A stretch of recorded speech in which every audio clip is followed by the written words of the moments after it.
I had come to the Moor and Mallet on a rain-slick Thursday because my kitchen ceiling was too low for the steam of my latest pale lager experiment. The taproom's owner, Lydia Reyes, offered me the use of her basement fermenting room in exchange for 12 gallons of anything that didn't taste like cough syrup. A fair trade, I thought, and a step up from boiling wort on an apartment stove. By the time the after-work crowd funneled through the crooked blue door and the dartboards filled, I was already downstairs, measuring gravity, skimming Krausen, and daydreaming about winning the upcoming White River Craft Cup. If I carried that trophy onto the Moors stage, it would be my first serious recognition, and far more important, it would break the bragging streak of my rival, Dennis Freeze-Dry Landers. Dennis was everything I wasn't. A full-time brewer with an equipment sponsor, a YouTube channel, and a habit of squeezing his silver medals like they owed him rent.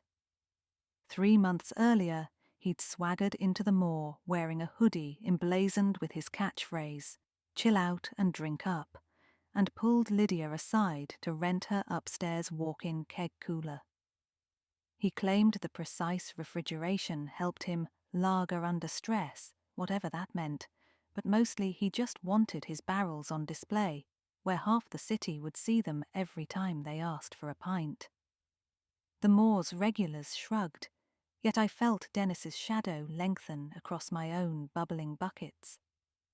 When Lydia sprinted down the stairs that Thursday, her face pale enough to outshine the fluorescent bulb above my mash tun, I thought she'd discovered infection in one of my carboys. Then she caught her breath and said, "He's frozen solid." For one dazed second, I assumed the pronoun referred to a keg, or maybe a burst pipe, but she continued, "Dennis, in the cooler, locked inside. The thermometer reads 23 degrees. We tore back upstairs. The triple-bolted cooler door stood ajar. A frost-heavy draught seeped across the black and white tile. Inside, amid stacked half-barrels and coils of stainless tap lines, Dennis sat propped against the shelving like a discarded mannequin. His hoodie crackled with rime. One hand was pressed against the glass of his hydrometer, as if he'd tried to use it as a hammer. The hydrometer had shattered, and the sugar-rich sample frozen around its shards, sealing them to his palm. Lydia swore, grabbed the emergency blanket from the office, dialed 911, and then realized with a tremor that there was no pulse to rescue. Dennis had been in the sub-freezing box too long. The police descended within minutes, 3 cruisers riddled with flashing reflections off the keg stacks. Officer Merrill, who'd once let me off with a warning for rolling through a stop sign, now treated me as a potential murderer. 2 detectives followed, cataloguing footprints in melting ice and bagging the broken hydrometer pieces. Lydia and I were ordered to remain in the tap room, while gloved hands zipped Dennis into a thick vinyl pouch. Bad luck for me. I was the only other brewer known to have keys to the building, or at least to parts of it. I produced my basement padlock key, emphasizing that it didn't fit the cooler's latch. Merrill raised a skeptical brow and said we'd better stick around for a longer chat. As the paramedics wheeled Dennis through the crowd, his frost-whitened beard left a trail of crystalline crumbs on the pub floorboards. The Moor stayed closed to customers that night, but I refused to leave. Dennis might have been arrogant, but he hadn't deserved to turn into an ice sculpture. I sat at the corner table, nursing warm tea poured from the espresso wand, replaying the afternoon. Had I heard footsteps on the stairwell? Any arguments upstairs? Nothing. Yet I couldn't shake one strange detail.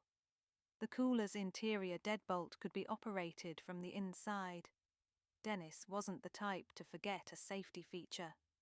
So why hadn't he escaped? I wandered into the shuttered kitchen area, where police tape fluttered like yellow bunting.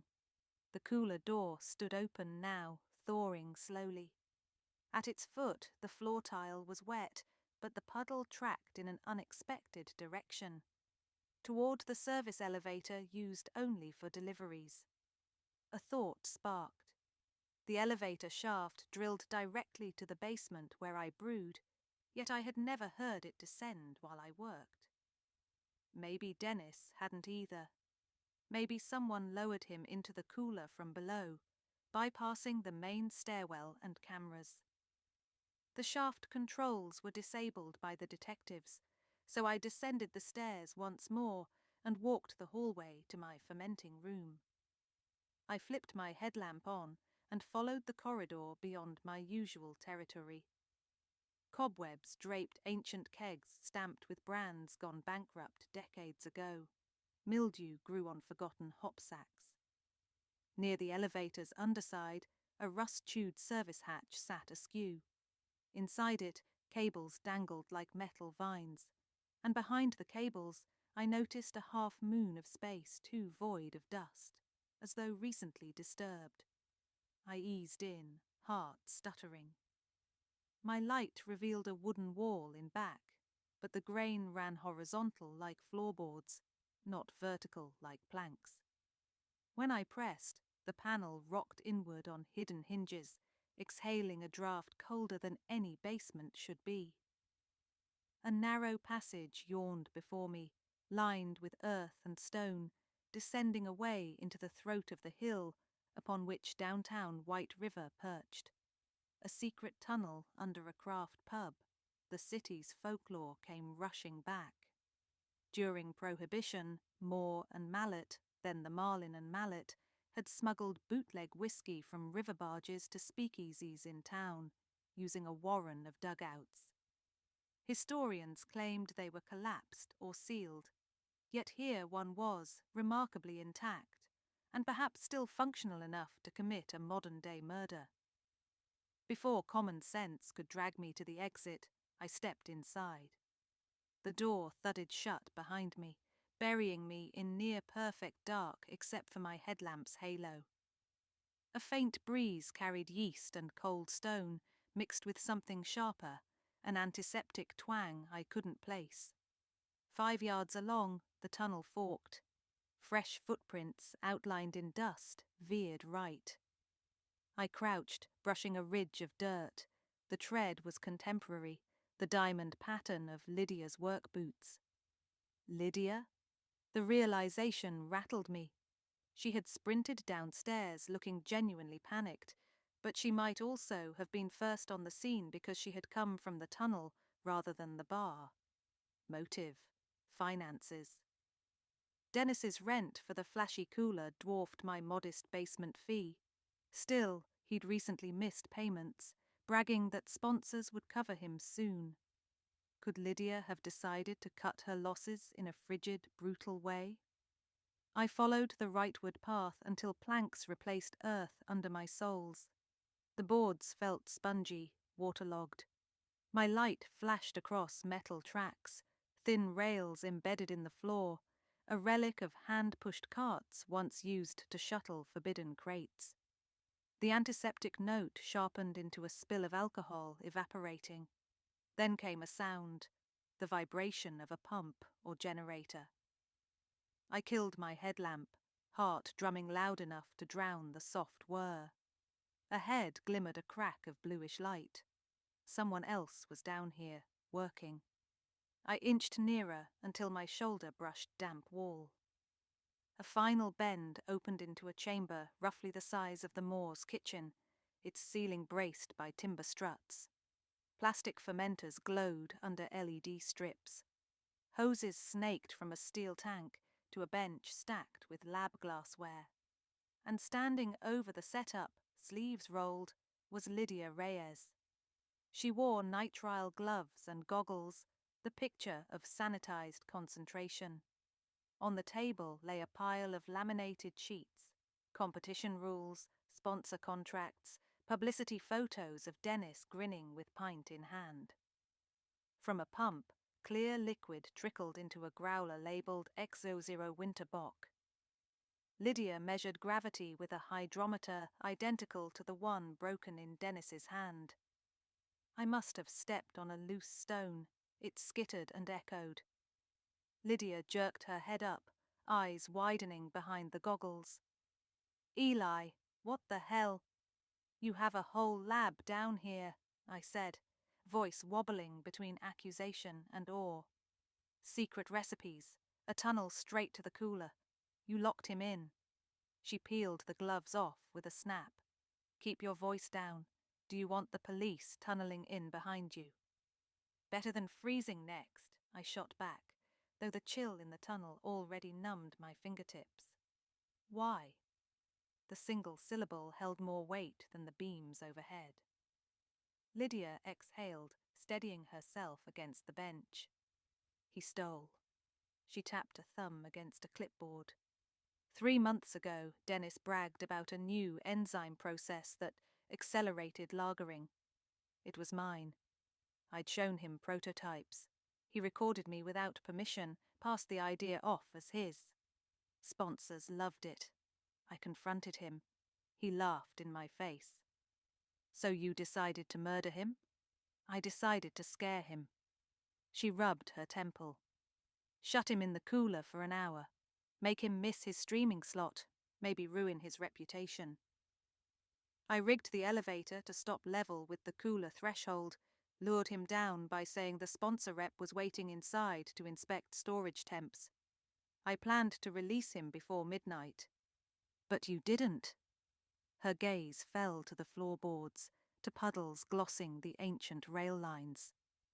"When I returned, he wasn't moving. I opened the door and he'd bashed his hydrometer, must have cut himself, then collapsed. I panicked, hauled him upright so it'd look accidental, sprinted to find you downstairs, played the part of discoverer." She wiped her face. "I didn't mean—" At that moment, a crunch exploded behind me. I spun. Officer Merrill crouched at the tunnel entrance, flashlight upraised like a sword. "Hands where I can see 'em," he barked. Another detective flanked him. They'd tracked me from the basement, maybe noticed the hastily closed hatch. My headlamp still glowed, marking us in a perfect circle of guilt. Lydia raised trembling hands. I followed suit. Merrill radioed for backup and motioned us out. The detectives photographed everything: fermenters, hoses, even the laminated competition sheets. Lydia surrendered, guiding them through the passage and confession. I was escorted separately, but Merrill told me quietly, "We caught enough on the body cams to clear you." Above ground, dawn tilted pink light across the moor's dark windows. Patrons would soon find police tape netting the entrance, headlines buzzing about the killer cooler. I watched Lydia, handcuffed in a cruiser, hair half untied. Guilt strangled me. I'd admired her hustle, her ability to keep a ramshackle pub afloat. Now betrayal mixed with pity. Dennis had stolen her idea. She'd tried to strong-arm him. Catastrophe resulted. The White River Craft Cup would proceed, but the field felt shattered. 2 weeks later, I received a summons to the station, not as suspect, but as custodian of evidence. Lydia had requested, through her attorney, that her remaining beer stock be donated to the upcoming town festival. The police needed a certified brewer to analyse each keg for safety. I agreed, half hopeful this small service might lighten her sentencing. The most expensive asset was her prototype enzyme batch, sealed in a cryo tank. When I opened it, a folded letter floated on the foam pack. It read, "Eli, if you're reading this, the worst has happened. I'm sorry. Do something good with the process. You actually care about the beer, not the likes. L." I stared until the words blurred, then loaded the tank into my hatchback. I didn't drive to the festival. Instead, I headed to the aging community centre where White River's homebrew club met. Inside, chipped tables bore flight racks, malt sacks, and battered notebooks. My friends greeted me with surprised whistles at the sight of laboratory hardware. I told them the story, minus certain tunnel details still under gag order. They listened, not with the rubberneck hunger of reporters, but the solemn quiet of people who understood how quickly passion could turn combustible. Over the next month, we experimented with Lydia's enzyme, discovering it wasn't black magic, merely an artful refinement of beta-glucan breakdown that clarified cold-conditioned beer in half the normal time. We produced a Marzen bright as amber glass, crisp enough to slice through summer heat. When we entered it in the rescheduled craft cup, we listed the brewer as the White River Collective. No pronouns, no individual glory. The judges hailed it as a humble triumph amid a season marred by tragedy. Afterward, I walked alone along the riverfront, trophy in hand. The water flowed silver under the moon, same colour as the stainless fermenters hidden beneath the city, fermenters that would likely be auctioned off or scrapped as legal proceedings crawled forward. Somewhere in the jars of night air, I caught the scent of malt and cold stone, whisper of tunnels unsung. I thought of Dennis frozen against kegs marketed as proof of his genius, of Lydia trapped by revenge, of myself stumbling across both like an apprentice, tripping into an elder's secrets. I thought of beer, too, in its simplest form: grain, water, yeast, time. Ingredients that didn't care about rivalry, sponsorships, or online bragging rights. In that simplicity, maybe redemption brewed. The next day, I unlocked the Moore's front door. The insurance company had placed it in my temporary stewardship until a buyer emerged. Lydia, awaiting trial, had named me caretaker. Dust motes drifted through slatted light onto the bar's copper taps. I wiped them down, hearing echoes of dart thumps and laughter. The cooler's new thermostat read a safe 37 degrees. I stepped inside, inhaled the sterile chill, and gently set 3 fresh kegs of collective Marzen on the lowest rack. Before leaving, I checked that the interior release latch clicked obediently against my palm, an unspoken vow. Back downstairs, I approached the hatch. The detectives had sealed the tunnel's entrance with concrete, but a rectangle of lighter cinder block marked the spot. I pressed my hand to it, half expecting warmth or a ghostly draught. Nothing. The past had been entombed. White River would spin rumours for years, yet nobody else would taste the subterranean air, hear the hum of clandestine pumps, or learn how easily pride could chill into fatal ice. I returned to the bar, poured myself a small glass of our Marzen, and raised it. To Lydia, I whispered, though no one stood there to answer. The beer's foam laced the rim like fresh snow. I sipped. It carried notes of biscuit, caramel, and something newer. A fleeting snap of frost, reminder of how thin the membrane is between temperature control and catastrophe. Upstairs, the front door rattled, the afternoon regulars arriving early, hoping rumours about a limited reopening were true. I straightened, tucked the trophy beneath the bar, and turned the house lights on. "Welcome to the Moor," I called, voice steady as the hiss of carbonation. "What'll you have?"